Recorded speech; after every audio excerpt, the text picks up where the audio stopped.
And of course, abangan nyo rin mga kanyusik, yung mga may init na balita na amin pong ihahatid sa inyo sa Shata 4 Balita ngayon.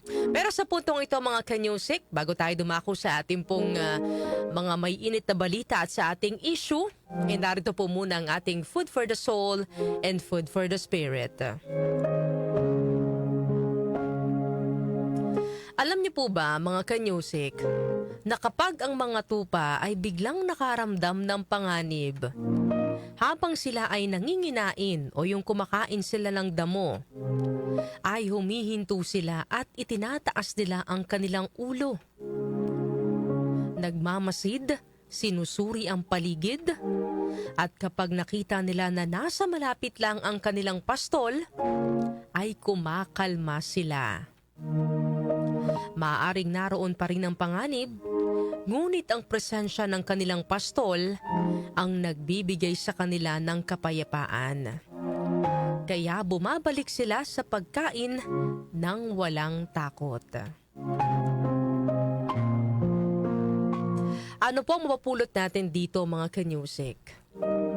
Gaya rin po tayo ng mga tupa, mayroong ding nagpapastol sa atin. Yan po ay walang iba kundi ang ating mabuting pastol, si Jesus. Kaya kapag kasama natin po sa ating buhay si Jesus, hindi po tayo mangangamba. Kahit may mga pagsubok na dumating, kahit may mga pagkakataong nakakaramdam tayo ng takot, basta alam po nating nariyan si Jesus, nagiging panatag po ang ating puso. Maaaring hindi agad mawala yung problema, maaaring hindi rin po agad mawala yung mga panganib o kawalan ng katiyakan sa ating paligid. Pero kapag alam po natin kasama natin ang Panginoon, nagkakaroon po tayo ng lakas at kapayapaan upang harapin ang lahat.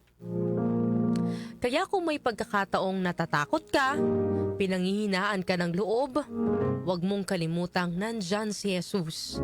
Sinasamahan tayo bilang ating pastol. Lahat po ng ating takot, lahat ng ating pangamba, dulog lang po natin sa Kanya at tayo po ay hindi niya pababayaan. Sabi nga po mga kanyusik sa Awit, chapter 23, verse 1 and 4, dahil ang Panginoon ang ating mabuting pastol, wala tayong dapat ikatakot. Kahit dumaan tayo sa madidilim na bahagi ng ating buhay, mananatili siyang kasama natin. Yan po ang ating Food for the Soul and Food for the Spirit ngayong araw po ng Biyernes.